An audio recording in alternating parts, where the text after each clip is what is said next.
अभी जो शब्दों का चयन हुआ वो जाहिर सी बात है कि ये गलत हुआ जो बताया जा रहा है। हमारे साथ जस्टिस सतीश चंद्रा जी जो मौजूद है, लेकिन फिर भी उस पर तर्क, आप इन तर्कों को कैसे देखते हैं? नहीं हुआ है, आप इसको गलत तरीके से कोट कर रहे हैं भाई। हर्षवर्धन जी गलत, मेरा सवाल है तरीके से कोट कर चयन गलत नहीं किसी की बातें नहीं सुनी आप। तर्क देना कितना सही है हर्षवर्धन जी? जी देखिए, मुझे लगता है कि ये एक ऐसा विषय है जिस पर इस देश में जिसने भी सामान्य शिक्षा ग्रहण की होगी उसको कोई भ्रम नहीं होगा। सोवरेंटी किसी भी कंट्री की होती है, संप्रभुता किसी भी देश की होती है, अंतरराष्ट्रीय नियम कानून शर्तों के मुताबिक। और दुनिया में जो आधुनिक विश्व में सोवरेन कंट्री का महत्व है उसको शायद सोनिया जी या राहुल जी या किसी भी कांग्रेसी नेता को बताने की जरूरत नहीं। हम तो लड़कर आजाद हुए हैं, हम तो स्वतंत्र भारत हुए हैं, इसलिए हमें सोवरेंटी के बारे में बहुत अच्छे से पता है। लेकिन दुर्भाग्य से आप पूरा चुनाव देखिए, और चुनाव क्या, चुनाव से पहले भी देख लीजिए। राहुल गांधी तमिलनाडु में जाते हैं, कहते हैं उत्तर के लोग ऐसे होते हैं, दक्षिण के लोग ऐसे होते हैं।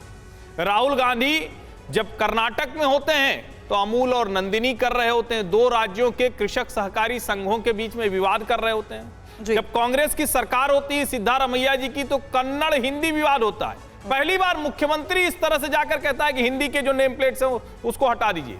मुझे लगता है कि कांग्रेस पार्टी के भीतर कहीं गहरे बैठ गया है कि राज्यों में उनकी सरकारें जिस तरह से एक के बाद एक गई हैं, दक्षिण भारत में पहले से ही पूरी तरह से वो लगभग खत्म की स्थिति में आ गए थे, कर्नाटक में उनको उम्मीद दिख रही है, हर संभव कोशिश कर रहे हैं, यहां तक कि अगर वो देश में कोई ऐसी एक विभाजक स्थिति बने तो उस पर भी वो बहुत पीछे नहीं जा रहे हैं। ऐसा काम पहले क्षेत्रीय दल करते थे, विशेषकर तमिलनाडु में द्रविडियन पार्टी करती थी, लेकिन कर्नाटक को लेकर कोई नेशनल पार्टी इस तरह का स्टेटमेंट जारी करेगी, लेकिन जावेद अंसारी साहब, जनता इसे कैसे परसीव करती हुई नजर आ रही है? कुछ ही घंटे रह गए हैं और इस कर्नाटक के रण में जिस तरीके से इन शब्द का इस्तेमाल हो रहा है, और सोनिया गांधी की मौजूदगी में, सोनिया गांधी के आने के बाद ये जो शब्द सोवरेनिटी को लेकर अब जा रहा है जनता के बीच, क्या लगता है आपको असर इसका होगा? क्योंकि कांग्रेस तो साफ तौर पर यही सवाल उठाती है, मुद्दों की बात होती नहीं है, बस बात पकड़ ली जाती है, चाहे बजरंगबली कह लीजिए या संप्रभुता की।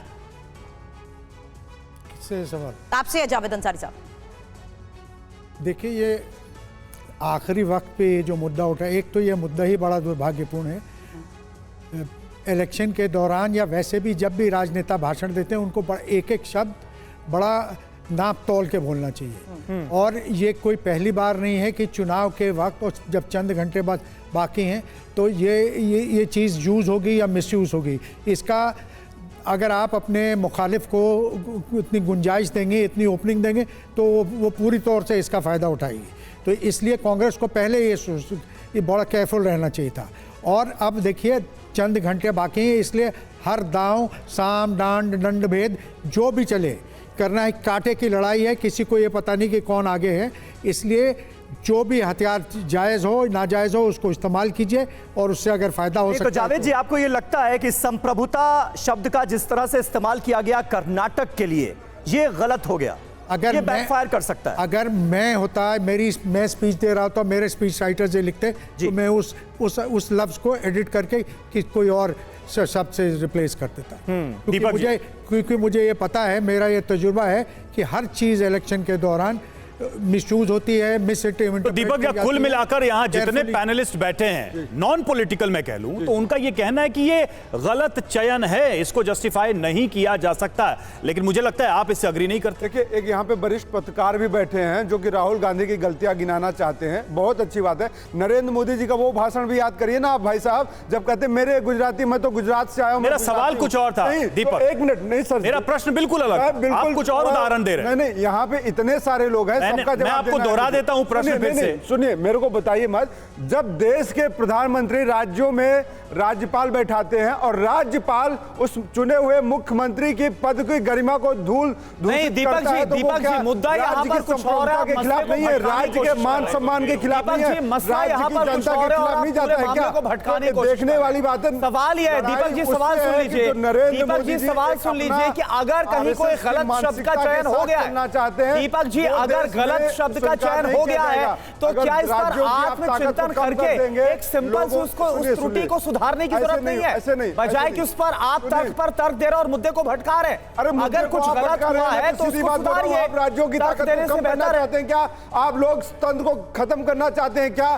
सीधी बात है, जनता वोट डालती है, अपना मुख्यमंत्री चुनना चाहती है। मुख्यमंत्री निर्णय लेने के लिए सर्वसम्मतवान होता है, ना कि नरेंद्र मोदी जी से जाके पूछे अरे भाई कांग्रेस का मुख्यमंत्री बनेगा तो आपको तकलीफ क्या है? नहीं, बात यही है, तकलीफ आपको यही होती है जहां पे भाजपा की सीएम है वहां पे भाजपा। लेकिन प्रधानमंत्री नरेंद्र मोदी ने जिस बात का जिक्र किया है दीपक, उससे क्या तकलीफ हो रही है आपको? और आपको अपनी गलती समझ में आ रही है कि हो क्या गया?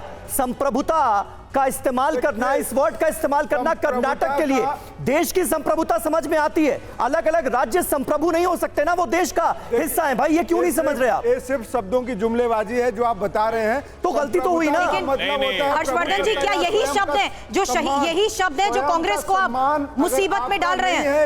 एक व्यक्तिगत, मैंने इसीलिए पहले भी सवाल उसी परसेप्शन का किया था, जनता के बीच खड़े होकर इस तरीके के बयान देना, इस तरीके के शब्दों को कैसे परसीव करा जा रहा है? क्या यही अब कांग्रेस के लिए एक बार फिर से मुश्किल भरे साबित होंगे? हर्षवर्धन जी, कोई गैर संवैधानिक शब्द नहीं है, संवैधानिक शब्द है। दीपक जी, एक-एक करके आपकी बात सुनिए, आप दूसरों को भी बोलने दीजिए। की जनता का कहीं कोई अपमान नहीं है। ठीक, नरेंद्र मोदी जी, अगर आपको इतने ही कष्ट है कि अगर कांग्रेस पार्टी ने बयान दिया है तो शर्म आनी चाहिए फिर आपको, नहीं तो गिरफ्तार करिए आप कांग्रेसियों को। अगर आपको लगता है कि देश बांटने का काम करें तो फिर आप क्या दीपक सुनिए आपकी बात, देके जनता को बरगलाइए मत। मैं सिंपल सी बात करना चाहता हूं, अगर मैं देशद्रोही बात बताइए, दीपक जी एक बात बताइए, हर्षवर्धन जी, संघवाद बोला जाता है, इस पर आप विश्वास करते हैं? अगर आपकी बात खत्म हो गई तो मैं बोल लूं क्या?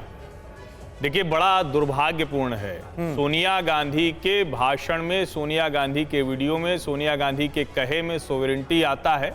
और जो अभी बहुत अच्छी बात जावेद जी ने कही कि मेरे भाषण में आता तो मैं उसको एडिट कर देता, लेकिन अब यहाँ मसला थोड़ा गंभीर हो गया है। जिस तरह से कांग्रेस के प्रवक्ता इस बात को कह रहे हैं, जरा उसको समझिए। ये सोची समझी बात कह रहे हैं। ये कह रहे हैं कि हम सोवरिन बना देंगे कर्नाटक को, और उसके आगे की बात समझिए। ये यूनियन ऑफ स्टेट्स जब राहुल गांधी ने कहा था, और ये पूरी तरह से डिजाइन दिखता है। मुझे तो बड़ा विचित्र लग रहा है कि जो पार्टी इस देश की स्वतंत्रता की अगुआ पार्टी रही हो, जिस पार्टी के बड़े बड़े नेता इस देश के आंदोलन में सबसे आगे रहे हों, आज वो कहां पहुंच गई कि एक परिवार के भीतर इस देश को अलग अलग देश के तौर पर देखा जा रहा है।